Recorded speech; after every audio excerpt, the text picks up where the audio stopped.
जय हिंद साथियों, स्वागत है आप सभी का आपके अपने परिवार टीचिंग विद आनंद चौहान में। आई थिंक कि दोस्तों आप सभी लोग बहुत ही स्वस्थ होंगे, ज़बरदस्त जिंदाबाद होंगे। तो चलिए दोस्तों एक बार स्टार्ट करते हैं दोस्तों आज के हम दोस्तों अपने शानदार खाकी बैच के सेशन में, जिसमें दोस्तों आपका आज से नया चैप्टर स्टार्ट होने वाला है भारतीय संविधान। हिस्ट्री को दोस्तों हम कंप्लीट कर चुके हैं, आपकी थ्योरी भी और उससे संबंधित महत्वपूर्ण तथ्य जो कि आपके ऑब्जेक्टिव टाइप के क्वेश्चन थे, जो कि दोस्तों हमारी इससे पहले जो कल की क्लास हुई थी, परसों की क्लास हुई थी दोस्तों, हमने जो 5 तारीख की क्लास में दोस्तों कवर किए थे। लगभग दोस्तों आपके 100+ क्वेश्चंस, बहुत ही शानदार प्रश्न कवर किए, जो कि आपके दोस्तों यूपी पुलिस स्पेशल में दोस्तों आपके अभी तक के एग्जामों में पूछे गए हैं। यदि आपने उस क्लास को नहीं देखा, वो क्लास आपके लिए दोस्तों बहुत ही महत्वपूर्ण क्लास है, तो एक बार आप दोस्तों इस क्लास को जरूर देख लीजिएगा। तो आज चलिए दोस्तों आज के इस नए सेशन में हम प्रवेश करेंगे। आज से हमारा सेशन स्टार्ट होगा दोस्तों भारतीय संविधान। भारतीय संविधान से संबंधित दोस्तों हम आज थ्योरी क्लास को कवर करेंगे। तो चलिए दोस्तों एक बार आप सभी प्यारे दोस्त वीडियो को शेयर कर देंगे, ताकि सभी प्यारे दोस्त हमारे क्लास में आ जाएं। तो आप लोग जो सेशन है दोस्तों, वो डेली रात को 8 बजे खाकी बैच का आपको सेशन चलता है। तो एक बार सभी प्यारे दोस्त जल्दी से जुड़ेंगे क्लास में और वीडियो को शेयर कर देंगे, ताकि सभी लोग दोस्तों क्लास में आ सकें और दोस्तों अपनी तैयारी को बेहतर कर सकें। और दोस्तों शुरू से लेकर लास्ट तक जरूर बने रहे, क्योंकि दोस्तों आज का हमारा सेशन जो वो फर्स्ट सेशन चल रहा है, तो आपको दोस्तों स्टार्टिंग से दोस्तों अंत तक रहना है साथ में, ताकि दोस्तों आपको सारी बातें दोस्तों अच्छे से समझ में आ जाएं और आपका एक एक डाउट भी क्लियर हो जाए। तो चलिए दोस्तों वीडियो को शेयर कीजिएगा आप लोग। तो चलिए दोस्तों मुलाकात करते हैं दोस्तों आज के हम अपने टॉपिक भारतीय संविधान से। तो सेकंड टॉपिक है दोस्तों सामान्य ज्ञान बुक का। तो दोस्तों सेकंड टॉपिक है हमारा भारतीय संविधान। तो भारतीय संविधान में दोस्तों सबसे पहला हम जानेंगे दोस्तों भारत का संवैधानिक विकास। भारत का संवैधानिक विकास कब से कब तक रहा, ये दोस्तों आपके लिए सबसे ज़्यादा एक इम्पॉर्टेंट पॉइंट ये बनता है कि चलिए बताइएगा भारत का संवैधानिक विकास कब से कब तक रहा। तो दोस्तों आपको कुछ ऑप्शन में दोस्तों कुछ आपको दोस्तों डेट दे जाएंगी, आपको उनमें से सही डेट को चुनना है। तो डेट जो है आपकी वो क्या रहेगी, सन 1858 से दोस्तों 1935 तक। ये पॉइंट आपको याद रखना होगा दोस्तों, 1858 से 1835 तक। चलिए 1935 तक, 1858 से 1935 तक रहा, याद रखिएगा 1858 से 1935 तक भारत का संवैधानिक विकास रहा। चलिए पहला पॉइंट दोस्तों दिया गया है रेगुलेटिंग एक्ट। रेगुलेटिंग एक्ट दोस्तों कब पारित हुआ था, 1773 में। याद रखिएगा 1773 का रेगुलेटिंग एक्ट का उद्देश्य कंपनी में दोस्तों व्याप्त भ्रष्टाचार प्रावधान को दूर करना था। दोस्तों जो रेगुलेटिंग एक्ट आया था उसका मेन उद्देश्य क्या था, आप दोस्तों ये भी आप भी एग्जामिनर आपसे पूछ सकता है, बताएंगे रेगुलेटिंग एक्ट 1773 में भारत क्यों आया, क्या इसका मुख्य उद्देश्य था। तो दोस्तों उसका मुख्य उद्देश्य ये था कि कंपनी में जो भ्रष्टाचार फैला हुआ था, जो कि सबसे सर्वाधिक दोस्तों भ्रष्टाचार था, उसको दोस्तों दूर करने के लिए सन 1773 में दोस्तों रेगुलेटिंग एक्ट पारित हुआ। और दोस्तों आपके इसी के साथ साथ मद्रास प्रेसिडेंसी और दोस्तों बम्बई प्रेसिडेंसी और बंगाल प्रेसिडेंसी के अधीन किए गए कलकत्ता में दोस्तों सर्वोच्च न्यायालय की भी स्थापना की गई थी। कब, 1773 में रेगुलेटिंग एक्ट के तहत ही दोस्तों कलकत्ता में सर्वोच्च न्यायालय की स्थापना की गई। नेक्स्ट प्रश्न आता है दोस्तों 1774 का दोस्तों पिट्स इंडिया एक्ट।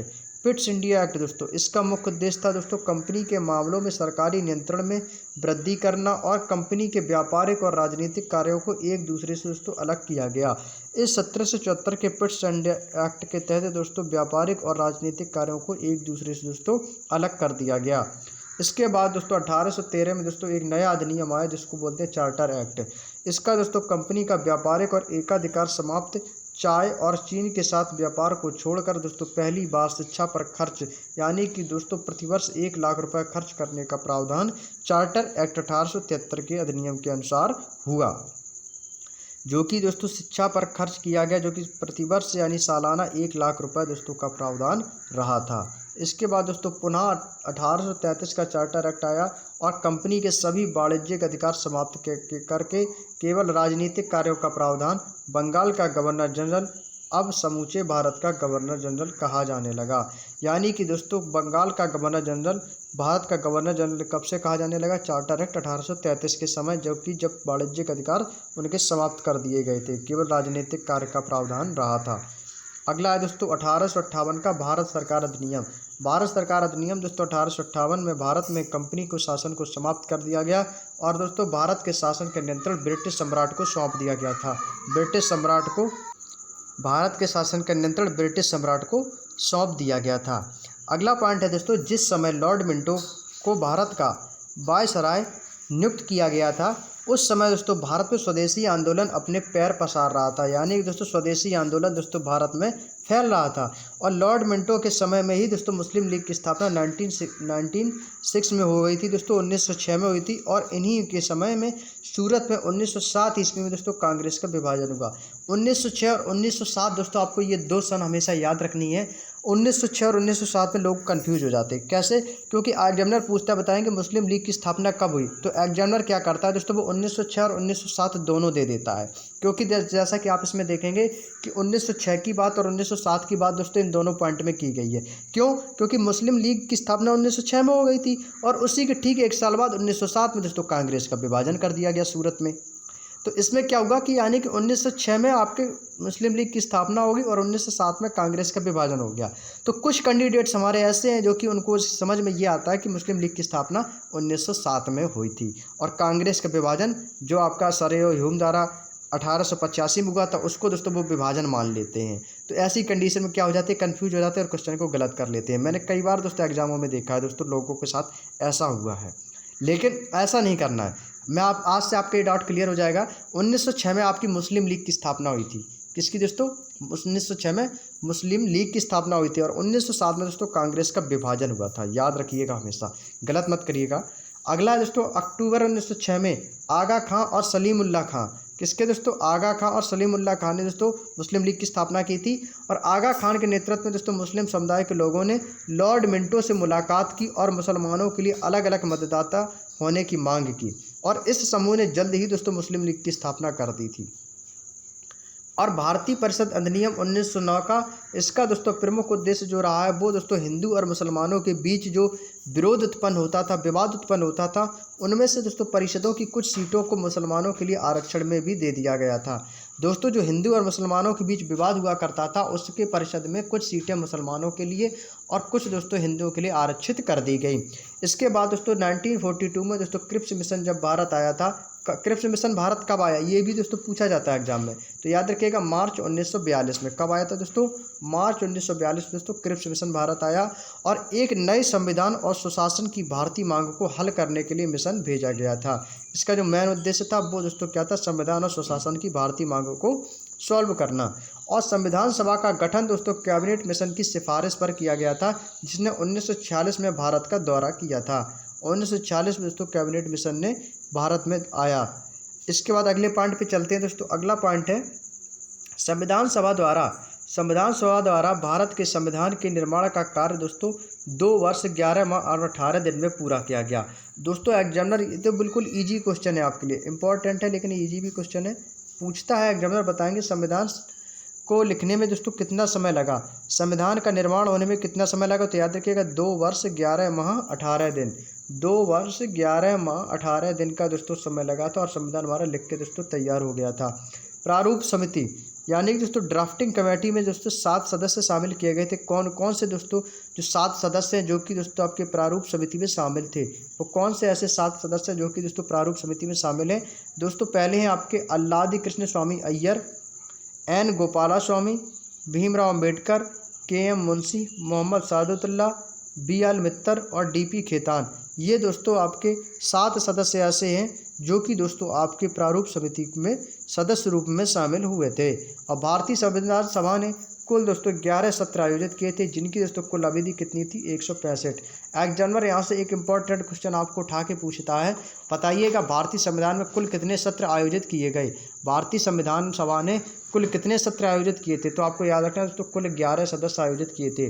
दोस्तों याद रखिएगा ये आपकी यूपी पुलिस कांस्टेबल के लिए समान रूप से उपयोगी है ही, साथ साथ अन्य कॉम्पिटिटिव एग्जाम आपके लिए सभी के लिए इंपॉर्टेंट है दोस्तों, क्योंकि संविधान दोस्तों एक ऐसा टॉपिक है जहाँ से आपके सभी एग्जामों में दोस्तों क्वेश्चन आपसे पूछे जाते हैं। तो आपके लिए दोस्तों यहाँ से एक एक दिया गया पॉइंट आप लोगों के लिए बहुत ही महत्वपूर्ण रहेगा। तो याद रखिएगा भारतीय संविधान सभा ने दोस्तों कुल 11 सत्र दोस्तों आयोजित किए थे, जिनकी दोस्तों अवधि कितनी थी? 165 दिन की।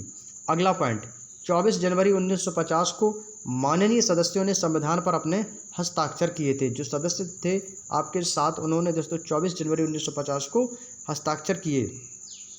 और प्रसिद्ध सुलेख कैलीग्राफर, सुलेखक को हम क्या बोलते हैं दोस्तों इंग्लिश में? कैलीग्राफर। प्रसिद्ध सुलेखक प्रेम बिहारी नारायण रायजादा ने संविधान की मूल प्रतियों को तैयार किया था। यानी कि दोस्तों एग्जामिनर आपसे यहाँ से भी दोस्तों क्वेश्चन पूछ सकता है, बताइएगा संविधान की मूल प्रतियों को किसने तैयार किया था? संविधान की मूल प्रतियों को किसने तैयार किया था? तो वो है प्रेम बिहारी नारायण रायजादा। चलिए अगला पॉइंट है दोस्तों, संविधान सभा की विभिन्न समितियों के अध्यक्ष। ये आपके सारे पॉइंट इंपॉर्टेंट रहेंगे, जो भी आपकी विभिन्न समितियां रही हैं संविधान सभा की, उनसे संबंधित उनके अध्यक्ष आपको बताना है। पहला क्वेश्चन आप लोगों के लिए इंपॉर्टेंट रहेगा, हालांकि सभी इंपॉर्टेंट है, आपको एक एक क्वेश्चन को दोस्तों स्क्रीनशॉट लेकर अपने कॉपी में नोट कर लेना है। एग्जामिनर पहला क्वेश्चन आपसे यहाँ से करेगा, बताएंगे प्रक्रिया विषयक नियमों संबंधी समिति के अध्यक्ष कौन है? तो वो है दोस्तों doctor Rajendra Prasad. Most important लगाएंगे, जो कि अभी तक के सभी एग्जामों में आया हुआ क्वेश्चन है। संचालन समिति के अध्यक्ष कौन है? दोस्तों राजेंद्र प्रसाद हैं। संचालन समिति के अध्यक्ष कौन है? दोस्तों राजेंद्र प्रसाद। नेक्स्ट है दोस्तों वित्त एवं स्टाफ समिति। वित्त एवं स्टाफ समिति के अध्यक्ष कौन है? दोस्तों ये भी दोस्तों राजेंद्र प्रसाद हैं। प्रत्यत्र पत्र संबंधी दोस्तों समिति के अध्यक्ष कौन है? प्रत्यत्र पत्र संबंधी समिति के अध्यक्ष है दोस्तों अलादि कृष्णा स्वामी अय्यर। अलादि कृष्णा स्वामी अय्यर जो हैं दोस्तों ये पत्र संबंधी समिति के अध्यक्ष हैं। आवास समिति के अध्यक्ष कौन है? बी पट्टाभी सीतारमैया। बी पट्टाभी सीतारमैया आवास समिति के अध्यक्ष हैं। कार्य संचालन संबंधी समिति के अध्यक्ष हैं के एम मुंशी। के एम मुंशी का संबंध किससे है दोस्तों? किसके अध्यक्ष थे? ये कार्य संचालन संबंधी समिति के अध्यक्ष थे के एम मुंशी। अगले पॉइंट पे चलते हैं।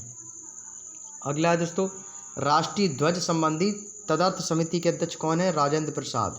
संविधान सभा के कार्यकाल संबंधी समिति, संविधान सभा के कार्यकाल संबंधी समिति के अध्यक्ष कौन थे दोस्तों? गणेश वासुदेव मावलंकर, जीबी मावलंकर। राज्यों संबंधी समिति के अध्यक्ष कौन है दोस्तों? जवाहरलाल नेहरू। मौलिक अधिकार, अल्पसंख्यक मामले, जनजाति और अपवर्जित क्षेत्रों के संबंधी सलाहकार समिति के अध्यक्ष थे सरदार वल्लभ भाई पटेल। अगला है दोस्तों अल्पसंख्यक के उपसमिति के अध्यक्ष कौन थे दोस्तों? एच.सी. मुखर्जी। एच.सी. मुखर्जी। मौलिक अधिकारों संबंधी उपसमिति के अध्यक्ष कौन थे दोस्तों? जे.बी. कृपलानी। जे.बी. कृपलानी। पूर्वोत्तर सीमांत जनजाति और क्षेत्रों और असम के अपवर्जित और आंशिक रूप से अपवर्जित क्षेत्रों संबंधी उपसमिति के अध्यक्ष थे दोस्तों गोपीनाथ बारदोलोई। गोपीनाथ बारदोलोई।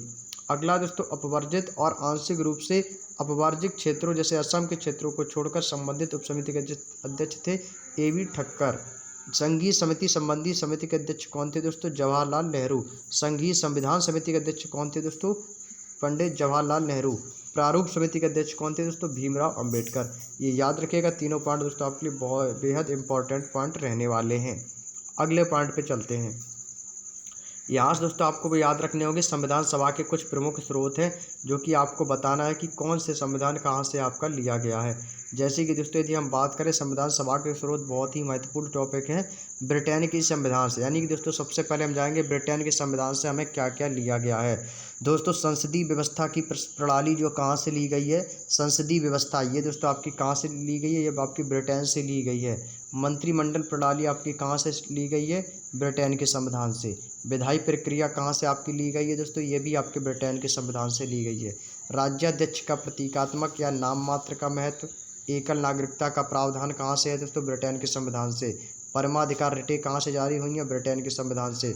द्विसदनवाद सम्मिलित है ब्रिटेन के संविधान में।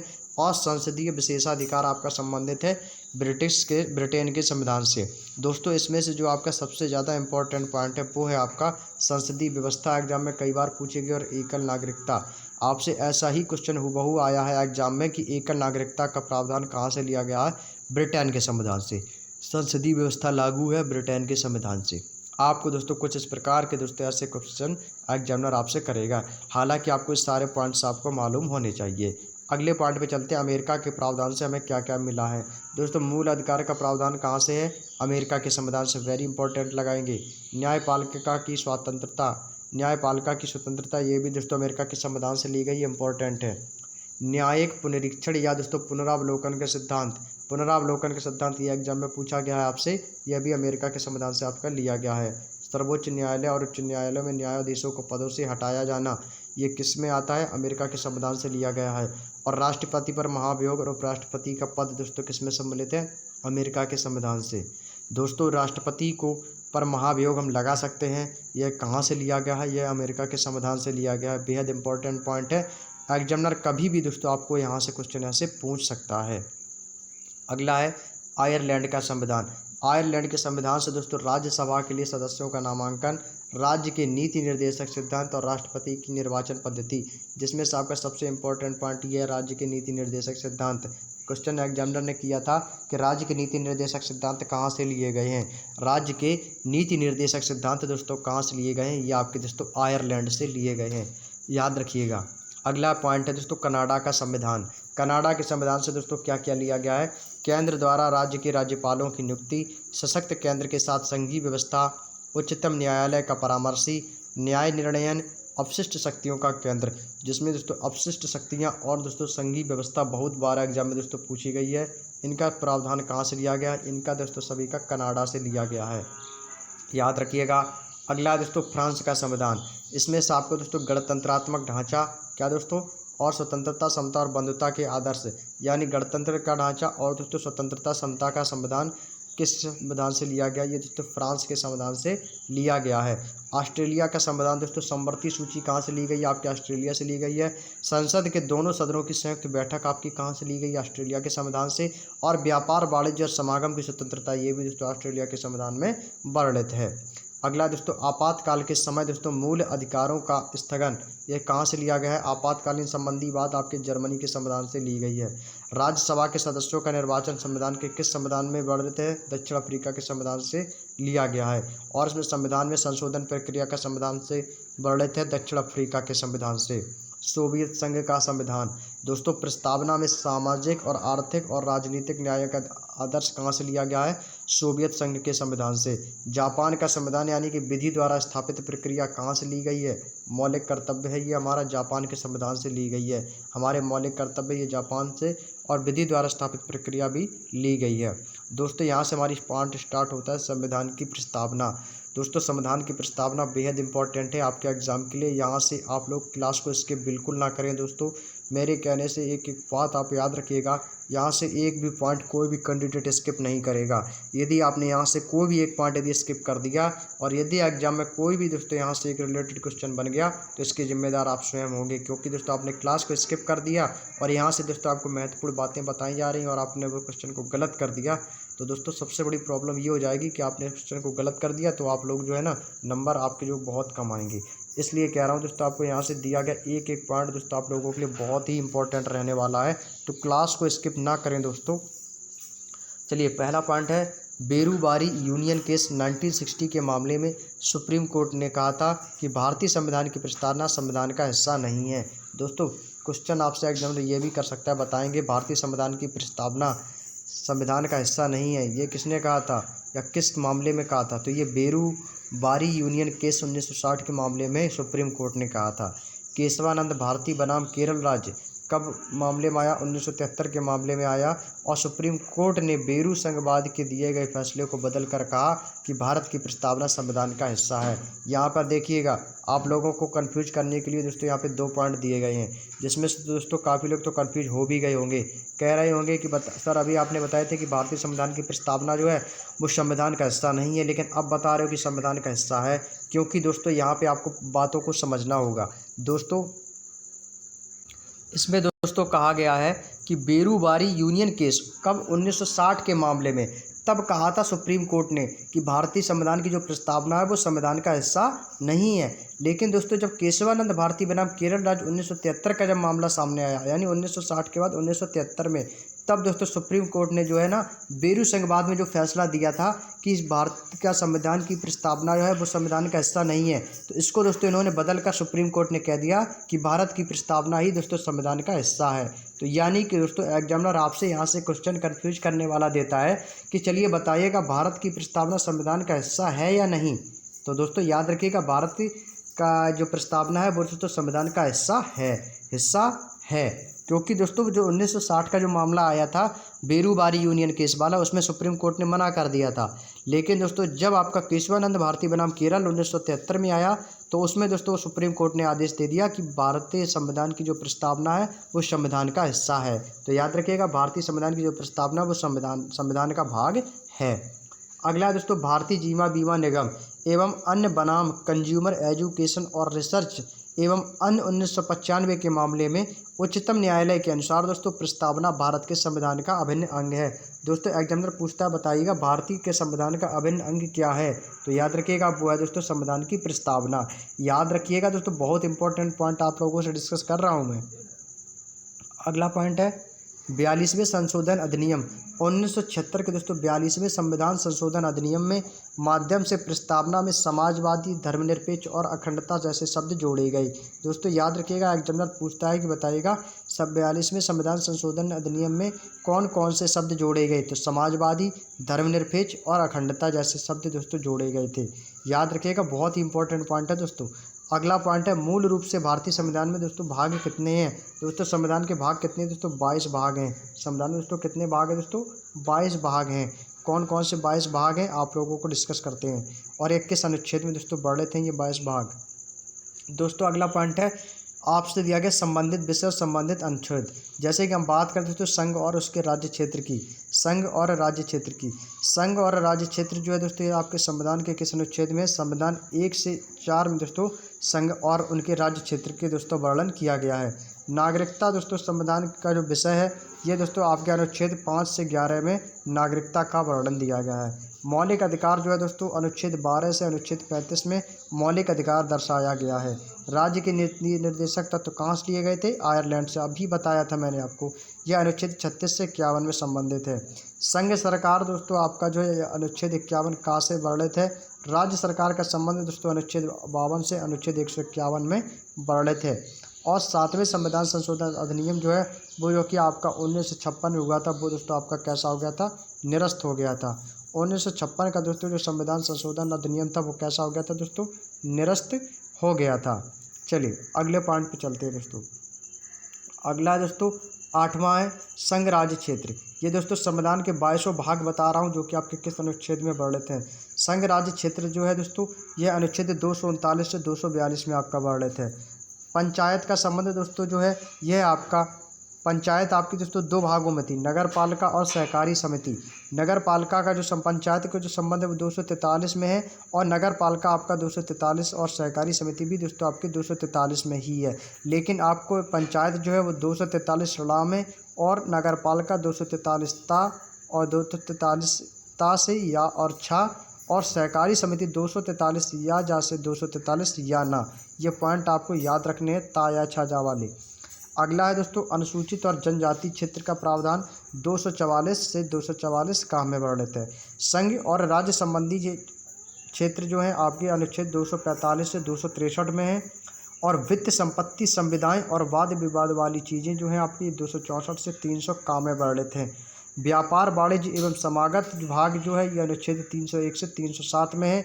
संघ और राज्य के अधीन सेवाएं जो है दोस्तों ये अनुच्छेद 308 से 323 में सम्मिलित हैं।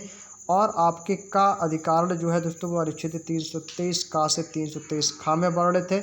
निर्वाचन का संबंध दोस्तों अनुच्छेद 324 से 351 में, और कुछ वर्गों से संबंधित उपबंध भाग का संबंध 330 से 351 में है। राजभाषा का जो संबंध है अनुच्छेद 343 से 351, ये आपके लिए इम्पोर्टेंट रहेगा। ये आपके जीके जीएस में तो है ही, साथ ही साथ दोस्तों आपकी हिंदी में भी दोस्तों इम्पोर्टेंट है। हिंदी में भी दोस्तों आपसे एक क्वेश्चन पूछा जा सकता है कि हिंदी भारत की कैसी भाषा है, तो भारत की राजभाषा है, ना कि राष्ट्रीय भाषा। भारत की राष्ट्रीय भाषा कोई भी नहीं है, लेकिन भारत की राजभाषा हिंदी है। तो राज्य का हिंदी भाषा जो है दोस्तों वो आपके अनुच्छेद 343 से 351 तक है। आपात उपबंध जो है दोस्तों यह आपका 352 से 360 में है। प्रकीर्ण आपका 361 से 367 में है। संविधान संशोधन अधिनियम आपका अनुच्छेद 368 में वर्णित है। और इसके साथ साथ अस्थायी संक्रमणशील उपबंध आपके 369 से 392 में, और संक्षिप्त नाम की प्रणाली आपके 393 से 395 में सम्मिलित है। दोस्तों कहा जाता है, बताएंगे आप लोग, भारत का संविधान कैसा संविधान है दोस्तों, विश्व का सबसे बड़ा लिखित संविधान है। इसको एक बार आप लोग नोट करेंगे, क्योंकि ये क्वेश्चन अभी आपके हाल ही के एग्जामों में दोस्तों, कई एग्जामों में ये आपसे पूछा भी गया है। बताएंगे किसका संविधान जो है सबसे बड़ा है, किस देश का दोस्तों संविधान सबसे बड़ा है, तो उसमें आता है दोस्तों भारत। भारत का जो संविधान है दोस्तों वो कैसा है, लिखित संविधान है, जो कि विश्व का सबसे बड़ा संविधान है। इसमें दोस्तों मूल रूप से दोस्तों कितने अनुच्छेद है सभी को पता होने चाहिए। संविधान में दोस्तों कुल 395 अनुच्छेद हैं, 8 अनुसूचियाँ हैं, और दोस्तों 22 भाग हैं। याद रखिएगा दोस्तों, अनुच्छेद कितने हैं दोस्तों संविधान में? कुल 395 अनुच्छेद हैं, 8 अनुसूचियां हैं और दोस्तों 22 भाग हैं। लेकिन दोस्तों यदि हम प्रेजेंट टाइम की बात करें तो दोस्तों वर्तमान में अनुच्छेदों की संख्या कितनी हो गई है? 470 हो गई है। जो पहले 8 अनुसूचियां थी, अब वर्तमान में दोस्तों 12 अनुसूचियां हो गई हैं और दोस्तों कुल 25 भाग हो गए हैं। ये आपके दोस्तों वर्तमान की कंडीशन की बात कर रहा हूँ मैं। किसकी दोस्तों? वर्तमान की। यदि केवल पूछा जाए एग्जामिनर बताएंगे संविधान में कितने अनुच्छेद है, तो आपको एक सिंपल सा जवाब देना है, अनुच्छेद 8 हैं। यदि आपसे एग्जामिनर पूछे कि वर्तमान में संविधान में कितनी अनुसूचियां हैं, तब आपको बतानी है 12। यदि वर्तमान शब्द यदि आपके एग्जाम में क्वेश्चन में ना दिया जाए तो आपको दोस्तों ये भाग नहीं चुनने हैं, 470 और 12 25 वाले। यदि केवल संविधान के बारे में पूछा जाए तो आपको अनुच्छेद पूछा जाए कि संविधान में कितने अनुच्छेद है तो 395 बताना है। यदि पूछ दिया जाए कि वर्तमान में अनुच्छेदों की संख्या कितनी है संविधान में, तब आपको 470 बताना है। ऐसे पॉइंटों को गलत मत करिएगा, पहले क्वेश्चन को ध्यान से पूछ लीजिए कि एग्जामिनर हमसे क्वेश्चन को क्या पूछ रहा है, क्वेश्चन हमसे क्या कह रहा है। अगला है दोस्तों, सर आइवर जेनिंग्स ने भारतीय संविधान का विश्व का सबसे बड़ा एवं विस्तृत संविधान तथा वकीलों का स्वर्ग कहा है। दोस्तों वकीलों का स्वर्ग किसे कहा जाता है? भारतीय संविधान को दोस्तों वकीलों का स्वर्ग कहा जाता है। विस्तृत संविधान यानी कि फैला हुआ संविधान, सबसे बड़ा संविधान कहाँ का है दोस्तों? भारत का है। यानी कि एग्जामिनर यहाँ से भी क्वेश्चन आपको थोड़ा सा दोस्तों घुमा के पूछ सकता है, बताइएगा वकीलों का स्वर्ग भारतीय संविधान को किसने कहा?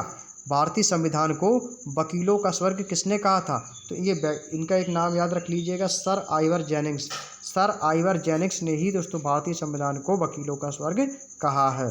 चलिए अगले पॉइंट पे चलते हैं। 9वीं अनुसूची को दोस्तों प्रथम संविधान संशोधन द्वारा 1951 में भूमि सुधार के संबंधित अधिनियमों को संवैधानिक सुरक्षा प्रदान करने के लिए दोस्तों जोड़ा गया। इसके बाद दोस्तों 10वीं अनुसूची में इसमें दल बदल संबंधित प्रावधानों का उल्लेख किया गया है और इसमें 52वें संविधान संशोधन अधिनियम द्वारा 1985 में दोस्तों इसको जोड़ा गया। 11वीं अनुसूची में इसमें दोस्तों पंचायतों की शक्तियां और प्राधिकार प्रदान किए गए हैं। इसके अंतर्गत पंचायतों में दोस्तों 29 विषय प्रदान किए गए और 73वें संविधान संशोधन द्वारा इसको जोड़ा गया। याद रखिएगा 21 संविधान संशोधन द्वारा जोड़े गए, ये पॉइंट याद रखिएगा। अगला है 12वीं अनुसूची में, इसमें नगर पालिका की दोस्तों शक्तियों का उल्लेख है। ये पॉइंट आपके लिए बेहद इंपॉर्टेंट रहेगा। बताइएगा नगर पालिकाओं की शक्तियों का उल्लेख किसमें है? 12वीं अनुसूची में दिया गया। किसमें दोस्तों? 12वीं अनुसूची में। इसमें दोस्तों 18 विषय आपके प्रदान किए गए हैं। इस अनुसूची को दोस्तों 74वें संविधान संशोधन द्वारा इसमें जोड़ा गया है। अभी तक भारत के संविधान को दोस्तों कुल मिलाकर 104 संशोधन हो चुके हैं। यह आपके लिए एक स्टैटिक जीके या करंट अफेयर्स का क्वेश्चन हम मान सकते हैं। या एग्जामिनर यहाँ से क्वेश्चन पूछ सकता है, बताइएगा भारत के संविधान में कुल मिलाकर अभी तक कितने संशोधन किए जा चुके हैं? तो याद रखिएगा 104 संशोधन किए जा चुके हैं। अगला पॉइंट यहाँ से हमारा स्टार्ट होता है दोस्तों, संघ और उसका राज्य क्षेत्र। संघ और राज्य क्षेत्र संविधान का भाग 1 से अनुच्छेद 1 से 4 भारत के संघ और उसके राज्य क्षेत्रों से संबंधित है। अभी मैंने आपको बताया था जो संविधान का भाग जो है, पहला भाग है जो कि संघ राज्य क्षेत्र, वह दोस्तों संविधान के अनुच्छेद 1 से अनुच्छेद 4 में संबंधित है।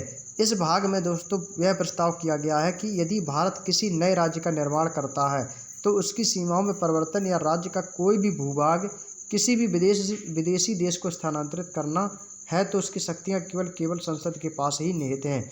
दोस्तों संविधान के अनुच्छेद 1 से 4 में दोस्तों ये कहा गया है कि यदि भारत के संघ और उसके राज्यों के क्षेत्रों से संबंधित जो भी भाग हैं तो उनका दोस्तों यदि वो किसी भी नए राज्य का निर्माण करते हैं या उनकी सीमाओं में दोस्तों या कोई भी परिवर्तन करते हैं तो दोस्तों ये विदेशी देशों को स्थानांतरित करना चाहते हैं तो यह शक्ति किस में निहित है? तो यह शक्ति केवल संसद में निहित है। बिना संसद के आदेश बिना ये आप लोग नहीं कर सकते हैं। वर्तमान में दोस्तों भारत में कितने राज्य हैं? 28 राज्य हैं, 8 केंद्र शासित प्रदेश हैं और 4 अगस्त 2019 तक जम्मू कश्मीर जो एक राज्य था उसको दोस्तों 2 अलग अलग भागों में बांट दिया गया। जम्मू अलग था तो अलग हो गया और दोस्तों आपका कश्मीर अलग हो गया। क्या हो गया? जम्मू अलग और कश्मीर अलग हो गया, याद रखिएगा। चलिए अगले पॉइंट पे चलते हैं दोस्तों। अगला पॉइंट क्या कह रहा है? अगला है दोस्तों कश्मीर को और लद्दाख को दोस्तों 2 केंद्र शासित प्रदेशों में विभाजित कर दिया गया। कश्मीर और लद्दाख, जम्मू कश्मीर और लद्दाख ये दोस्तों 2 केंद्र शासित प्रदेशों को विभाजित कर दिया गया। आज़ादी के बाद दोस्तों 1953 में आंध्र प्रदेश जो है वो भाषाई आधार पर गठित होने वाला भारत का पहला राज्य। मोस्ट इंपॉर्टेंट लगाएंगे सभी पर दोस्तों, एग्जाम में आया हुआ क्वेश्चन है। आज़ादी के बाद 1953 में भाषाई आधार पर गठित होने वाला राज्य कौन सा है? तो याद रखिएगा वो दोस्तों आंध्र प्रदेश ही है। आंध्र प्रदेश को 1953 में भाषाई आधार पर गठित होने वाला राज्य है। इसकी सिफारिश दोस्तों फजल अली कमीशन की रिपोर्ट के पश्चात किया गया था। और आज़ादी के समय दोस्तों भारत में 562 रियासतों में विभाजित था, जिसमें से दोस्तों 559 रियासतों ने स्वेच्छा से अपना विलय भारत में कर लिया था, अपनी इच्छा से दोस्तों भारत में विलय कर लिया था। क्लियर। चलिए अगला पॉइंट है दोस्तों नागरिकता। अगला पॉइंट है दोस्तों नागरिकता। भारतीय संविधान का भाग 2 और अनुच्छेद 5 से 11 तक नागरिकता के बारे में है। यानी दोस्तों नागरिकता का प्रावधान संविधान के किस अनुच्छेद में है? अनुच्छेद 5 से 11 में। भाग किस में है? भाग 2 में है। ये पॉइंट याद रखिएगा। और इसके बाद दोस्तों भारत में ब्रिटेन को समान एकल नागरिकता का प्रावधान दिया गया है। अभी मैं आपको बताया था जस्ट कि एकल नागरिकता का प्रावधान कहाँ से लिया गया है? ब्रिटेन के संविधान से। जबकि अमेरिका में दोस्तों दोहरी नागरिकता का प्रावधान है। दोहरी नागरिकता का प्रावधान कहाँ पर है दोस्तों? अमेरिका में। और एकल नागरिकता का प्रावधान भारत में। याद रखिएगा। अनुच्छेद 11 के अंतर्गत दोस्तों संसद को नागरिकता के संबंध में विधि बनाने की शक्तियाँ भी दी गई हैं। और इसके तहत दोस्तों संसद द्वारा भारतीय नागरिकता अधिनियम 1955 में पारित किया गया। इसी में दोस्तों विवादित नागरिकता संशोधन अधिनियम, जिसे कि दोस्तों 12 दिसंबर 2019 को कानून बनाया गया था, कि राष्ट्रव्यापी विरोध किया गया था, जिसमें दोस्तों पाकिस्तान, अफगानिस्तान और बांग्लादेश की अल्पसंख्यक जो कि 2014 के पहले से दोस्तों भारत में रह रहे हैं, उनको नागरिकता देने का प्रावधान किया गया है। उनको नागरिकता भी भारत की दी गई है। संविधान सभा के अनुसार भारतीय नागरिकता निम्नलिखित दोस्तों 5 प्रकार से प्राप्त की जाती है। या तो उसका भारत में दोस्तों जन्म हुआ हो, या उसका कोई भी वंश परंपरा पहले से रही हो, या उसका पंजीकरण हुआ हो, देशीकरण से हुआ हो, या दोस्तों भूमि के अर्जन द्वारा हुआ हो। तो दोस्तों याद रखिएगा भारतीय संविधान के अनुसार दोस्तों भारत की जो नागरिकता है दोस्तों वो 5 प्रकार से हमें मिलती हैं। वो 5 प्रकार कौन कौन से हैं? जन्म, वंश परंपरा, पंजीकरण, देशीकरण और भूमि के अर्जन द्वारा। अगला पॉइंट है दिसंबर 2013 में लक्ष्मीमल सिंघवी समिति की सिफारिश पर भारत की संसद ने ओवरसीज सिटीजन ऑफ इंडिया नाम से नागरिकता संविधान संशोधन किया। और दोस्तों विदेश में रहने वाले भारतीय मूल के लोगों को नियमित रूप से भारतीय नागरिकता प्रदान करने का प्रावधान भी किया गया। इसके बाद दोस्तों हमारा नेक्स्ट पॉइंट स्टार्ट होता है दोस्तों मूल अधिकार। इसकी चर्चा हम आप लोगों से नेक्स्ट क्लास में करेंगे। तो आज की जो सेशन रहेगा हमारा केवल दोस्तों लगभग 30 मिनट का सेशन रहा है। तो इसकी जो हम चर्चा आप लोगों से दोस्तों नेक्स्ट डे नेक्स्ट क्लास में करेंगे मूल अधिकार के बारे में। तो आज की क्लास को मैं यहीं तक रखेंगे। उम्मीद है दोस्तों आप लोगों को जो क्लास है आज की बेहद दोस्तों पसंद आई होगी। अब नेक्स्ट क्लास में आप लोगों से डिस्कस करेंगे मूल अधिकार के बारे में, जो कि आपके लिए दोस्तों बहुत ही इंपॉर्टेंट सेशन चल रहा है। तो आज का सेशन कैसा लगा तो कमेंट बॉक्स में आप लोग ज़रूर बताइएगा। और वीडियो को जो आप लोग ज़रूर शेयर कर दीजिएगा। जो लोग आप लोग क्लास में आज नहीं आ पाए हैं कोई और दिक्कत नहीं, आप वीडियो को बाद में भी देख सकते हो, लेकिन शेयर जरूर कर दीजिएगा। जिन लोगों को अभी तक पता नहीं है दोस्तों कि टीचिंग विद्यानंद चैनल पर आपका दोस्तों थ्योरी वाइज रिवीजन भी कराया जाता है आपकी RWA big UP police constable के लिए। तो याद रखिएगा दोस्तों वीडियो को शेयर जरूर कर दीजिएगा। पसंद आया वीडियो लाइक कीजिएगा। यदि दोस्तों आप लोगों में से कुछ कैंडिडेट ऐसे हैं जिन्होंने दोस्तों अभी तक हमारे चैनल को सब्सक्राइब नहीं कर रखा है, तो आप लोग दोस्तों चैनल को सब्सक्राइब करके बेल आइकन को ऑन जरूर कर लें, ताकि दोस्तों हमारे इस चैनल पर आने वाली सभी इंपॉर्टेंट वीडियोस आपको दोस्तों मिलती रहें। तो चलिए दोस्तों मिलते हैं नेक्स्ट क्लास में। तब तक के लिए धन्यवाद। जय हिंद, जय भारत।